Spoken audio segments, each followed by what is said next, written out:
The Penthouse 906, Series 1, Part 2. Case 1, Echoes of the Forgotten. Nobody moved. The image of the man whose shadow had walked away without him remained frozen on the holographic display. Melissa stared at it, replaying the moment again and again. "There has to be an explanation," she whispered. "There always is," Sandy replied. "But I'm not sure it's one we're going to like." The unseen voice echoed through Penthouse 906. "You have 71 hours." The countdown appeared above the circular table. 71, 59, 54. It immediately began ticking down. Aiden folded his arms. "So where do we begin?" A section of the command table illuminated. 4 glowing dossiers appeared. Each contained a different assignment. Melissa analyzed the subway footage for biological abnormalities. Sandy traced every digital record connected to the 11 missing people. Yumang investigate the repeating symbol hidden throughout Meridian City's original architectural plans. Aiden visit the family of Victor Hale, determine why they no longer remember their own son. The voice spoke once more. "You will discover very quickly that the impossible is merely undiscovered." The transmission ended. Silence filled the penthouse. The 4 detectives exchanged uncertain glances. They had met less than 30 minutes ago. Now they were trusting one another with their lives. By noon, Melissa had converted one corner of Penthouse 906 into a temporary forensic lab. She isolated every frame of the subway recording. There were no signs of editing, no compression artifacts, no evidence of digital manipulation. Frame 18,422 showed the man. Frame 18,423 showed his shadow separating. Frame 18,424 showed 2 independent heat signatures. Melissa leaned closer. No, the shadow had a heartbeat. Across the room, Sandy broke through encrypted city archives in seconds, police files, medical records, employment histories. Every missing victim had existed only days earlier. Now the files were rewriting themselves. She watched one birth certificate slowly erase itself. Not deleted. Changed. As if the person had never been born. Someone or something was rewriting reality through every connected database on Earth. Yumang spread blueprints across the enormous table. Most depicted Meridian City before construction began. At first they seemed ordinary, until he stacked them together. A hidden pattern emerged. Every major building pointed toward one location. Tower 9, the apartment building. Specifically, floor 906. He traced the lines with a pencil.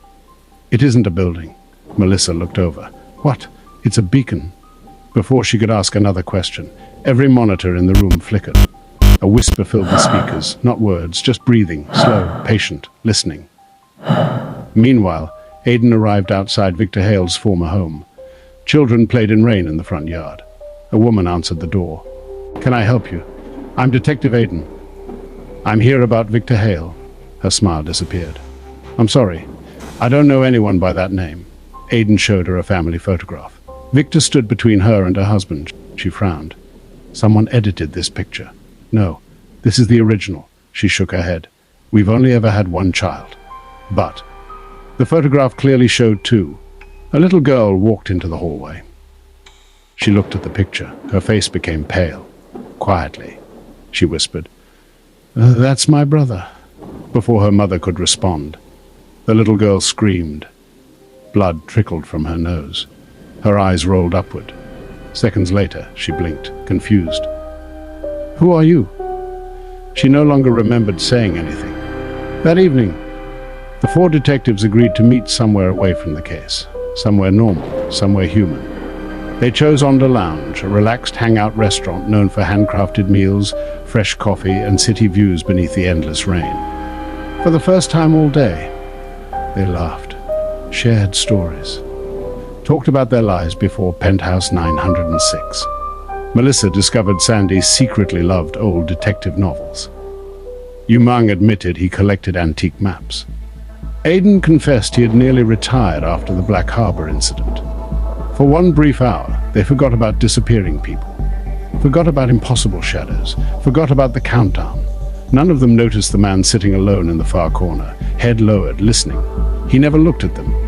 Yet every word they spoke was recorded inside a tiny device hidden beneath his coffee cup. As the detectives left, the stranger quietly smiled. He whispered into an invisible microphone. "I found them." Back at Penthouse 906, every alarm activated simultaneously. The unseen leader spoke with urgency unlike before. "All detectives, return immediately. One of you has already been marked." Outside, Aiden stopped walking. His shadow remained where it was. He did not. As Melissa turned around, she watched in horror as Aiden's shadow slowly looked up at him and smiled. Melissa ran toward Aiden.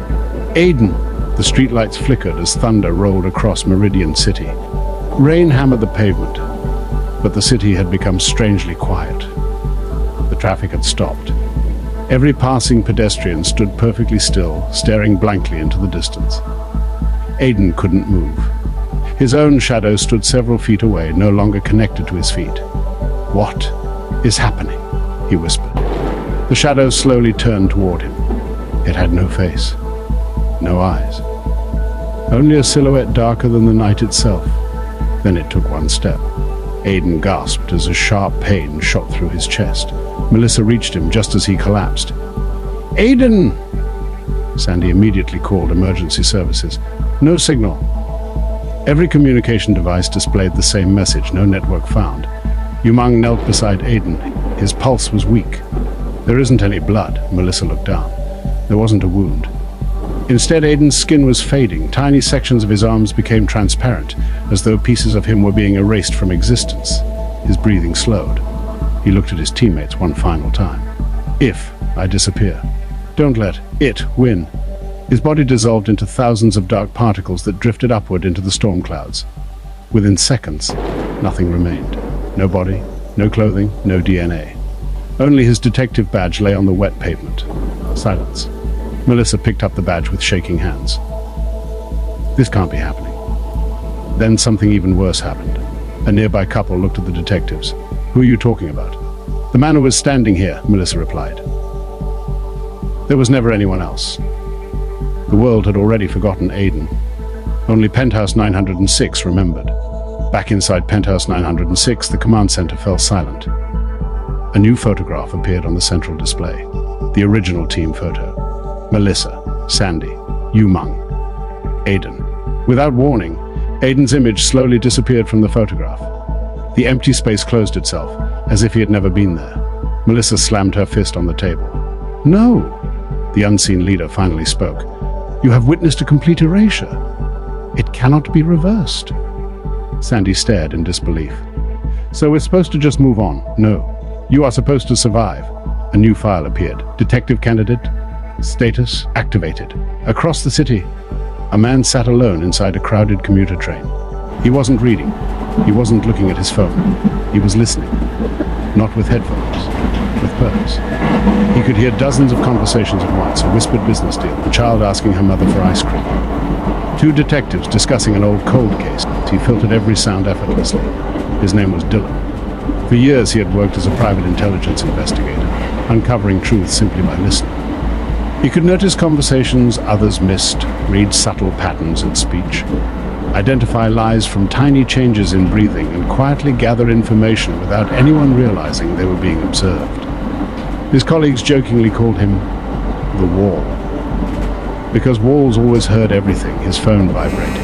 "Unknown number," he answered. No voice, only a single sentence. "Floor 906. The call ended. The train lights flickered. Every passenger continued their conversations as if nothing had happened. Only Dylan noticed another voice, a whisper, directly behind him. "They're listening to you too." He spun around. Nobody. That evening, Dylan entered Tower 9. The elevator doors opened before he touched the button. Floor 906. He stepped inside. As the elevator climbed beyond the official top floor, he smiled slightly. "I've been trying to find this place for 3 years." When the doors opened, Melissa, Sandy, and Yumang were waiting. No one spoke. The empty fourth chair around the command table said everything. Dylan looked at it. "Someone's missing." Melissa quietly placed Aiden's detective badge on the table. "We lost one of our own." Dylan nodded respectfully. He didn't ask how. He simply removed a small audio recorder from his pocket. I think whoever did this made a mistake. He pressed play. The recorder contained dozens of ordinary sounds from on the lounge, coffee machines, rain against the windows, quiet conversations. Then, a voice no one remembered hearing. Soft, calm, almost impossible to notice. They've begun the investigation, another voice answered. Good. Send the collector, the recording ended. The room fell silent. Melissa looked at Dylan. How did you even hear that? He gave a small smile. I don't hear what people say. I hear what they try to hide. The unseen leader spoke one final time before the room darkened. Welcome to Penthouse 906, Detective Dylan. The next stage of the investigation begins now. At that exact moment, far above the storm clouds, 4 enormous glowing eyes slowly opened once again. This time, everyone in Penthouse 906 saw them. Thanks for stepping inside Penthouse 906. If you enjoyed this mystery, don't forget to like, follow, and subscribe so you never miss the next case. Do you have a creepy mystery, sci-fi twist, detective idea, or even a personal story you have never figured out? Leave it in the comments. Your idea could inspire a future episode and become part of the ever-growing world of Penthouse 906. The cases never end.